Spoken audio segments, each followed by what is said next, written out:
Bismillahirrahmanirrahim. Assalamualaikum warahmatullahi wabarakatuh. Semoga teman-teman selalu diberikan kesehatan ya. Semangatnya terus berkobar-kobar, menyala-nyala sehingga kita makin luar biasa. Teman-teman sekalian, pada kesempatan ini kita akan berlatih lagi ya, membahas atau mengerjakan soal-soal kompetensi teknis penyuluh KB atau PLKB, Petugas Lapangan Keluarga Berencana, dan ini mungkin berguna bagi teman-teman yang sedang mempersiapkan diri mengikuti seleksi P3K atau teman-teman penyuluh KB yang sedang bersiap menghadapi uji kompetensi. Tetapi sebelumnya, teman-teman sekalian, saya ingin sampaikan ucapan selamat datang kepada teman-teman sekalian yang telah hadir, telah singgah di channel Ruang Bambang WI, ruang belajar kita semua ini. Dan terima kasih sangat kepada teman-teman yang sudah subscribe, karena subscribe teman-teman akan memudahkan kita untuk lebih sering ketemu guna membahas hal-hal keren lainnya. Baik, teman-teman sekalian, kita awali pembahasan ini dari soal pertama. Ini tentang tugas tanggung jawab dari penyuluh KB atau PLKB.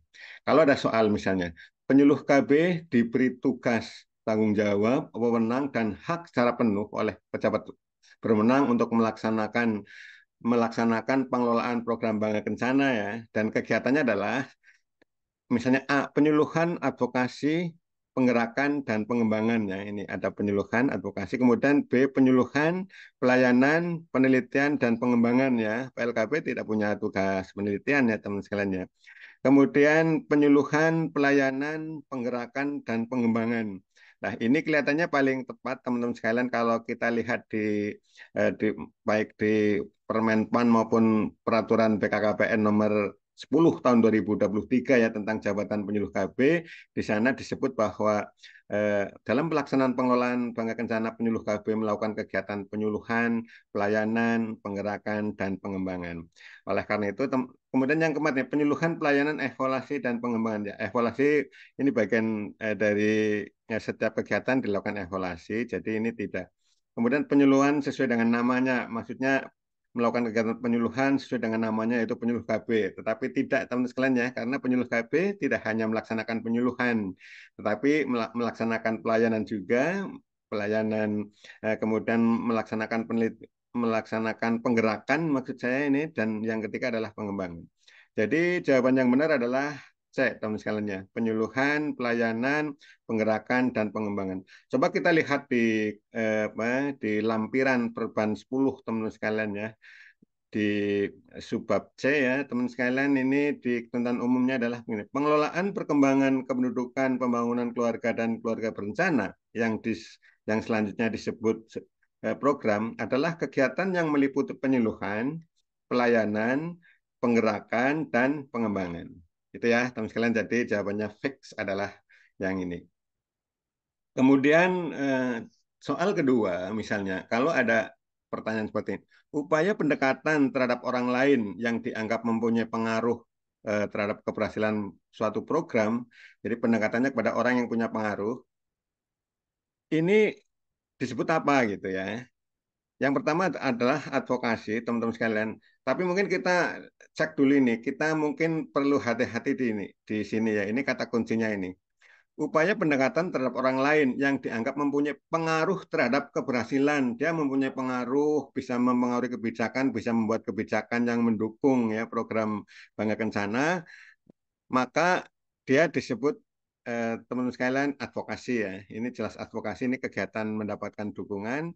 Kalau konsultasi kan kita apa biasanya ini untuk menemukan jalan keluar atau ya mencari solusi, kemudian diskusi ini kalau misalnya ada semacam pembahasan sharing setara ya, kemudian persuasi ini semacam pendekatan untuk apa pendekatan personal untuk memengaruhi bukan kebijakan tapi memengaruhi sikap ya, jadi semacam merayu gitu, persuasi, kemudian komunikasi adalah penyampaian pesan.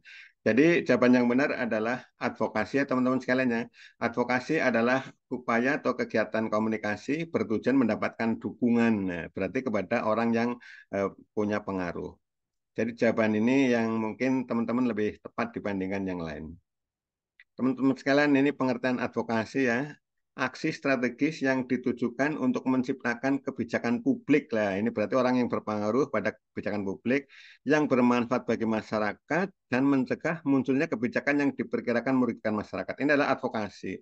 Kalau advokasi program berarti kita berupaya melakukan pendekatan kepada orang berpengaruh, pemangku kepentingan, orang yang bisa membuat kebijakan, mendukung kebijakan program Bank Kencana. Itu yang kedua, teman-teman sekalian. Nah, kalau begitu, maka advokasi apa itu artinya? Advokasi berarti kan upaya mempengaruhi pengambil kebijakan orang yang punya pengaruh agar mendukung ya. Berarti kita cari ini dari 5 jawaban ini mana yang ada kalimat mendapatkan dukungan. Kalau yang A mendapat penghargaan, kalau B mendapatkan pujian. Bukan ya, advokasi bukan untuk mendapatkan pujian. Eh, C untuk mendapatkan perhatian, bukan pula ya. Dan D adalah untuk mendapatkan dukungan. Nah ini teman-teman sekalian, ini jawaban yang paling tepat dibanding yang lain. Ini yang kelima apa? Meningkatkan kekerabatan. Nah, ya bukan ya. Advokasi bukan untuk meningkatkan kekerabatan, tapi untuk mendapatkan dukungan. Jadi jawaban yang ini ya teman sekalian ya, untuk mendapatkan dukungan. Jadi jawaban yang tepat adalah ini. Untuk D ya, kalau di soal ini. Baik, teman-teman sekalian, ini masih tentang kelihatannya masih tentang advokasi. Ya. Disebut apakah suatu usaha sistematis dan terorganisir untuk memengaruhi dan mendesakkan terjadinya perubahan, ya. Memengaruhi dan mendesakkan atau mendorong terjadinya perubahan ya dalam kebijakan ya. Mempengaruhi kebijakan, mendorong perubahan kebijakan agar menguntungkan. Itu disebut apa? Apakah ini yang perlu digarisbawahi ya, mempengaruhi dan mendesakkan terjadinya perubahan kebijakan publik. Kalau KIE kan kita hanya ingin menginformasikan atau meningkatkan pemahaman. Kalau penyuluhan juga sama ya, menyampaikan pesan untuk meningkatkan pemahaman sikap perilaku. Kalau advokasi lah ini, advokasi adalah memengaruhi dan mendesakkan kepada pemangku kepentingan atau pejabat atau orang yang berpengaruh terhadap kebijakan-kebijakan. Ini advokasi jawaban yang benar, teman sekalian. Oke, teman-teman sekalian ya, kalau KIP atau komunikasi interpersonal termasuk di dalamnya adalah konseling, ini adalah wawancara saja ya teman-teman sekalian ya. Kemudian konseling adalah mendapatkan memberikan bantuan pengambilan keputusan ini konseling. Jadi kalau di sini jawabannya adalah advokasi. Berikutnya teman-teman sekalian, pembuat kebijakan publik. Nah, ini orang yang membuat kebijakan publik baik di pemerintahan, di wakil dari rakyat ya. Kalau wakil masyarakat bisa legislatif atau kalau di desa mungkin ada BPD, tokoh masyarakat kan bisa berperan ya kalau BPD, terus kemudian pemerintah desa membuat opini publik. Lah ini orang-orang yang berpengaruh bisa membuat opini publik, kemudian mitra kerja ya, mitra kerja program Bangga Kencana dan penentang ya, penentang juga merupakan sasaran dari kegiatan advokasi supaya mereka tidak lagi menentang tetapi berubah menjadi mendukung kebijakan program Bangga Kencana. Kalau begitu berarti kan ini teman sekalian ini mungkin saya garis bawah ya. Kalau kata kunci dari pertanyaan ini adalah sasaran dari kegiatannya. Pembuat kebijakan, pembuat opini, mitra kerja, dan penentang merupakan sasaran ya. Sasaran dari kegiatan apa? Ini yang harus kita. Ini apakah sasaran advokasi? Apakah sasaran KIE? Kalau sasaran KIE kan individu, keluarga ya dan masyarakat ya. Kalau ini sasaran konseling bukan ya. Kalau sasaran konseling orang yang mungkin perlu dibantu mengambil keputusan. Kalau pembinaan IMP juga bukan. Edukasi KB juga bukan. Jadi sasaran dari kegiatan ini, sasaran dari kegiatan misalnya pembuat kebijakan, pembuat opini adalah advokasi. Kita lihat sasaran advokasi ya, teman sekalian ya. Ini sasaran advokasi Bangga Kencana adalah pembuat kebijakan publik seperti kepala desa, LMD atau Badan Pemberdayaan Desa ya, BPD ya. Kemudian eh, Badan Permusyawaratan atau Badan Permusyawaratan BPD ya, Badan Permusyawaratan Desa, kemudian pembuat opini publik, Toma Toga, mitra kerja, ini penentang. Ini adalah sasaran dari advokasi. Jadi pembuat kebijakan publik, pembuat opini publik, mitra kerja dan penentang merupakan sasaran dari advokasi. Ini ya, kalau sasaran KIE ya masyarakat, kelompok, individu gitu. Kalau konseling sasarannya ya mungkin pasangan usia subur, atau orang yang bermasalah. Baik, saya lanjutkan teman-teman sekalian. Berikut ini yang bukan strategi persuasi ya, dalam melakukan advokasi program Bangga Kencana kepada beberapa jenis stakeholder. Bukan strategi persuasi ini teman-teman harus diingat di sini ya. Berikut ini yang bukan ya, jadi yang bukan strategi persuasi. Ini kan persuasi, ini persuasi kan berarti pendekatan ya, pendekatan. Mana yang bukan strategi persuasi, teman sekalian, kelihatannya media. Media itu mungkin bisa dipakai, tetapi bukan untuk mempersuasi. Persuasi kan kita melakukan pendekatan kepada orang, kelompok orang, supaya apa sikapnya positif, mendukung ya, luluh yang tadi mentang akhirnya nurut, itu persuasi, semacam pendekatan. Jadi ya kalau pendekatan ya tentu orang ya, musyawarah, kalau lobby juga dengan orang, negosiasi, debat. Kalau media lebih pasif, dia bisa bukan untuk persuasi saja, tetapi bisa untuk yang lain. Oke, teman sekalian, berikut ini yang bukan perbedaan antara KIE dan advokasi. Nah, teman-teman, sekarang kita sudah mulai membedakan ya antara komunikasi, informasi, edukasi, dan advokasi. Bukan perbedaan, teman sekalian. Yang bukan perbedaan. Jadi, yang sama itu ya. Kalau tujuan dan sasaran tentu berbeda ya. Tujuannya kalau kalau KIE meningkatkan pengetahuan, sikap positif ya. Kalau di advokasi tujuannya adalah mendapatkan dukungan. Nah, itu berbeda ya. Berarti ini bukan. Sasaran juga berbeda. Kalau sasaran kan kalau KIE bisa individu ya, kemudian keluarga, masyarakat ya, itu sasaran atau kelompok. Tapi kalau advokasi eh, sasarannya adalah para pemangku kepentingan, penentang, tadi saya atau orang yang mempengaruhi kebijakan itu. Nah, yang bukan pendekatan dan hasil, pendekatannya tentu berbeda, hasilnya juga berbeda ya karena kegiatannya berbeda. Petugas advokasi dan KIE, apakah ini berbeda teman-teman sekalian? Saya kira ini sama ya, baik KIE maupun advokasi, petugasnya ya kita, pengelola KB, baik PLKB, penyuluh KB itu bertugas melakukan advokasi dan sekaligus di kesempatan lain melakukan KIE. Jadi jawaban yang benar adalah ini, teman sekalian, paling tepat dibandingkan sasaran hasil dan media. Ini kan mereka memang berbeda ya, berbeda hasil, berbeda media. Tapi kalau untuk petugasnya sama itu. Kita semua pengelola KB itu bisa melakukan advokasi dan bisa melakukan KIE. Teman-teman sekalian, berlanjut ke tentang media ya. Media advokasi stunting lah, ini advokasinya sudah mengerucut pada stunting yang tepat agar mendapatkan dukungan para pemangku kepentingan, mendapatkan dukungan lah tentu teman sekalian, supaya kita bisa mendapatkan dukungan dari pemangku kepentingan, baik itu pembuat kebijakan yang mempengaruhi kebijakan ya, mitra kerja maupun penentang ini ya. Ya. Jadi supaya kita mendapatkan dukungan, media apa yang dipakai? Kalau poster, ini mungkin masih belum ya.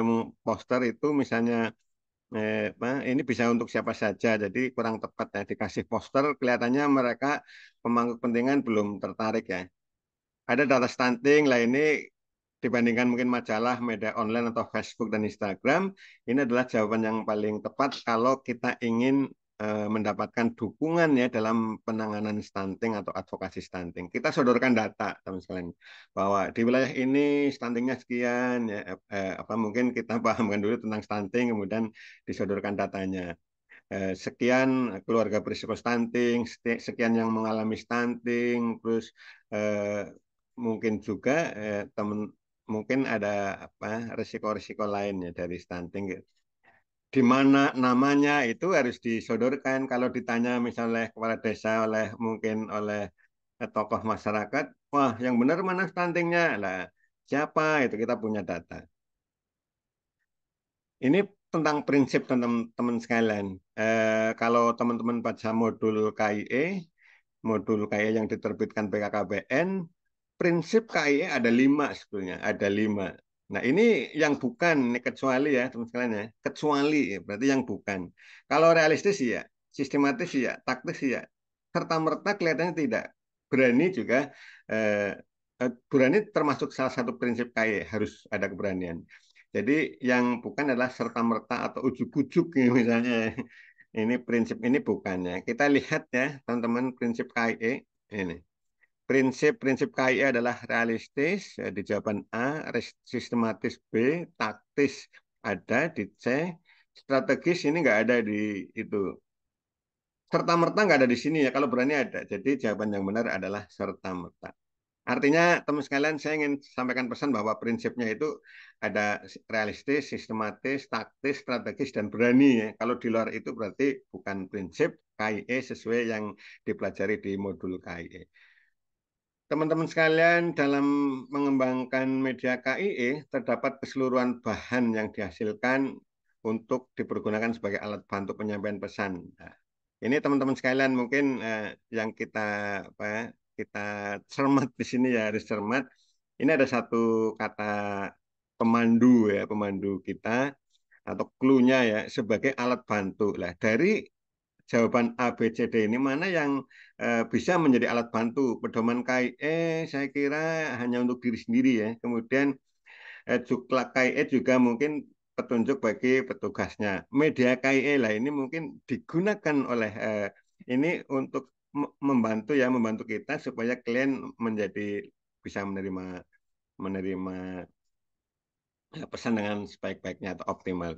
Materi KE dan sumber KE. Jadi jawaban yang benar adalah yang paling tepat adalah media ya, sebagai alat bantu kita menggunakan media gitu ya.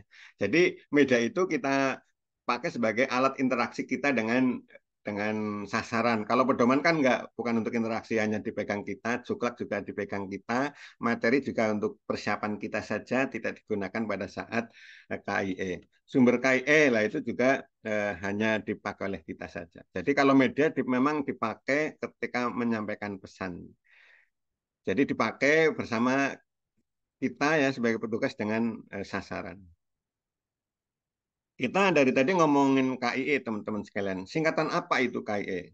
KIE merupakan singkatan apa ya? Tentu teman-teman hafal lah. E-nya pasti edukasi, bukan emansipasi, bukan advokasi, bukan empati, bukan elaborasi. Jadi yang benar adalah komunikasi, informasi, dan edukasi. Jadi E-nya adalah edukasi. Kemudian teman sekalian disebut apa? Kegiatan penyampaian informasi untuk meningkatkan pengetahuan, sikap, dan perilaku individu, keluarga, masyarakat. Nah, teman sekalian, kalau tadi kita sebut bahwa advokasi tujuannya adalah untuk mendapatkan dukungan ya dari orang-orang yang pembuat kebijakan, yang mempengaruhi kebijakan, mitra kerja, dan dari penentang ya, penentang program itu. Kita advokasi. Kalau KIE, ya ini tujuannya. Kalau komunikasi hanya menyampaikan pesan saja. Kalau konseling tujuannya adalah memberikan bantuan pengambilan keputusan. Kalau musyawarah tujuannya adalah agar ada kesepakatan. Jadi kalau dari 5 jawaban ini, teman-teman sekalian ya, ini kita coba ingat untuk meningkatkan pengetahuan, sikap, dan perilaku ya. Jadi bukan untuk dukungan, bukan untuk kepentingan. Jawaban yang tepat adalah KIE. Jadi KIE tujuannya adalah KIE merupakan kegiatan penyampaian informasi ya untuk meningkatkan pengetahuan, sikap, dan perilaku. Ini teman-teman sekalian pengertian KIE ya. Penyuluhan ada KIE atau penyuluhan adalah kegiatan penyampaian informasi untuk meningkatkan pengetahuan, sikap, dan perilaku individu, keluarga, dan masyarakat. Perilaku individu, keluarga, dan masyarakat ya dalam program kependudukan. Ini di BKKBN 2011 di buku advokasi dan KIE juga ada. AKIE, advokasi dan KIE. Dan di modul terbitan 2021 juga ada. Teman sekalian, berlanjut ke soal berikutnya. Pada dasarnya, pendekatan yang dipergunakan dalam kegiatan advokasi dapat dipergunakan juga dalam KIE. Jadi, pendekatan, teman sekalian ya, ini pendekatan ya. Bentar, pendekatan yang dipergunakan di advokasi ataupun di KIE itu mana? Kalau melibatkan para pemimpin kelihatannya hanya di advokasi ya. Kalau membangun kapasitas sama-sama membangun kapasitas. Jadi ada upaya membangun kapasitas, memobilisasi kelompok juga bisa pendekatan artinya pendekatan advokasi atau KIE juga bisa ya, bisa dilakukan. Kemudian membangun kemitraan, termasuk di dalamnya itu harus berbasis data. Ini juga sama, advokasi dan KIE harus berbasis data. Jadi yang bukan atau kecuali adalah ini, melibatkan para pemimpin. Ini memang hanya kegiatan advokasi. Kalau KIE kan masyarakat juga. Nah, kalau begitu, teman-teman sekalian, sasaran KIE, sasaran komunikasi, informasi, dan edukasi itu siapa? Tadi saya sudah balik-balik ya bilang ya, memberikan pertanda ya bahwa sasaran KIE adalah ada individu, ada keluarga, dan masyarakat. Ya, kalau mitra penentang ini sasaran advokasi, ya. Masyarakat internasional ya bukan KIE kita lah. Kayak kita ya untuk masyarakat program KB. Ini sasaran KIE teman sekalian ya. Kalau di modul KIE penyuluhan ya di kemarin di pelatihan terakhir di Pusdiklat AKB BKKBN, sasaran KIE penyuluhan adalah individu, keluarga dan masyarakat. Baik, oke ya teman-teman pelan-pelan ya. Kemudian ini bagaimana agar sasaran penyuluhan dapat ya atau mendapatkan pengetahuan secara optimal, bagaimana penyuluhannya atau KIE-nya itu bisa optimal. Modulnya lengkap, oke lah ya. Metode yang digunakan, kalau modul lengkap itu bisa optimal, bisa tidak. Kalau misalnya tidak dibantu oleh kita ya. Jadi kalau belajar mandiri misalnya, mungkin ya kurang optimal. Metode yang digunakan, berarti ini metode yang kita pakai dalam penyuluhan lah. Ini mungkin mungkin ini karena ini terkait dengan apa yang bisa diupayakan ya. Artinya bagaimana agar apa yang bisa kita lakukan ketika melakukan penyuluhan ya. Kalau memberikan modul saja kan kurang ya. Kemudian tempat yang mendukung, iya tempat mendukung, tapi kita bagaimana di tempat yang mendukung itu kita bisa berhasil penyuluhannya itu. Substansi yang bagus, pembagian hadiah itu. Maka jawaban yang paling tepat adalah metode yang digunakan. Jadi artinya bagaimana itu berarti apa yang harus kita lakukan ya ketika kita penyuluhan ya kita menggunakan metode ya, jangan hanya ceramah, jangan hanya tanya jawab, tapi mungkin menggunakan apa ada mungkin diskusi, ada mungkin brainstorming atau jajak apa berbagi atau curah pendapat ya, atau mungkin diskusi apa ada mungkin tanya jawab juga dan sebagainya atau menggunakan game atau permainan juga bisa.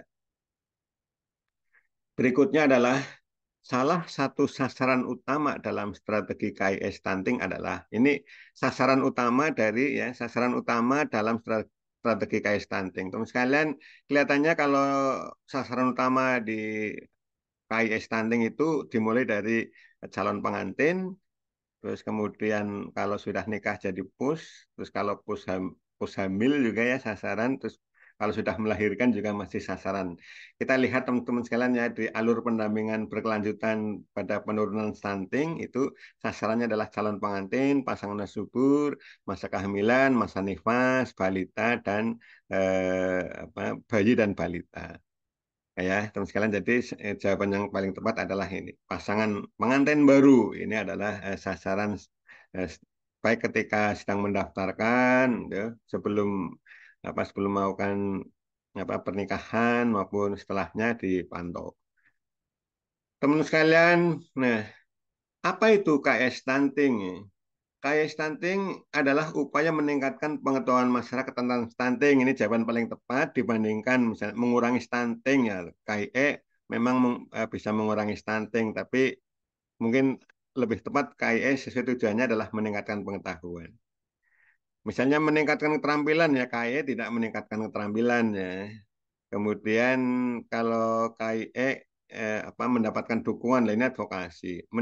Meningkatkan angka stunting lah ini lebih parah lagi jawabannya. Kita tidak ingin meningkatkan angka stunting.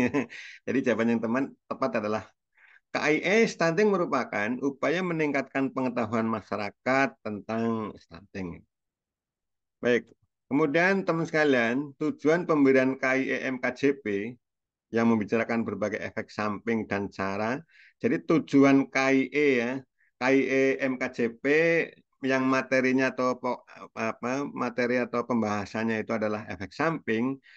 Tujuannya apa? Apakah akan menakut-nakuti yang A ini tentu tidak. Apakah dapat memberikan pemahaman? Nah, kelihatannya ini kelihatannya ya ini teman sekalian dapat memberikan pemahaman dan menyiapkan mental apabila terjadi hal-hal yang tidak diharapkan. Jadi sudah tahu bahwa itu adalah efek samping.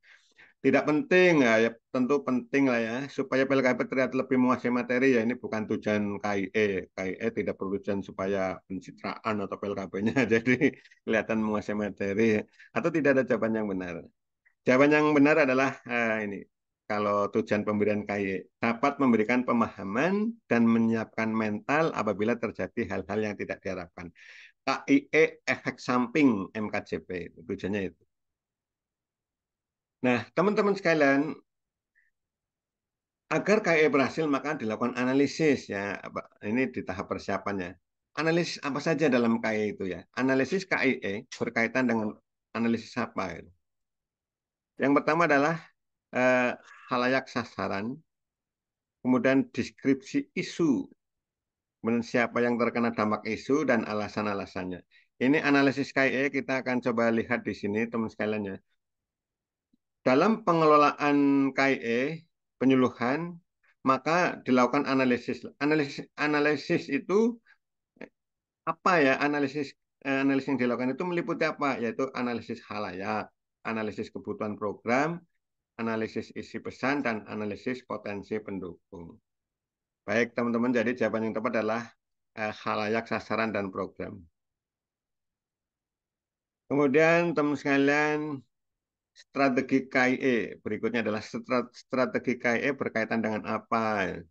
Nah, ini kalau strategi KIE, nah ini penetapan strategi KIE itu meliputi penetapan ya, penetapan tujuan, sasaran, medianya, kemudian isi pesan, kemudian tenaga ya atau sumber daya manusianya. Jadi kalau melihat rumusan penetapan strategi ini, jawaban yang benar adalah di C ini. Jadi strategi KIE berkaitan dengan apa? Nah, ini tujuan, isi pesan, teknik, media, dan pelaksanaan. Ini lebih panjang, lebih komplit ya dibanding yang lain. Jadi inilah jawaban yang mungkin paling tepat. Baik, teman sekalian, sekarang adalah teknik KIE individu.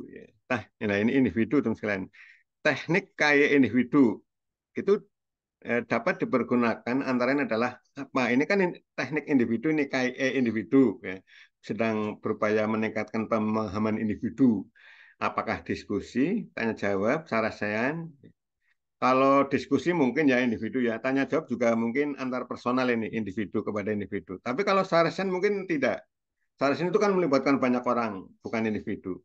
Jadi kalau ada jawaban yang ada sarasehannya, seperti A ini ada sarasehan, B ada sarasehan ya. Kemudian D ada sarasehannya. Nah ini E ada pertunjukan atau pentas seni ini kurang tepat.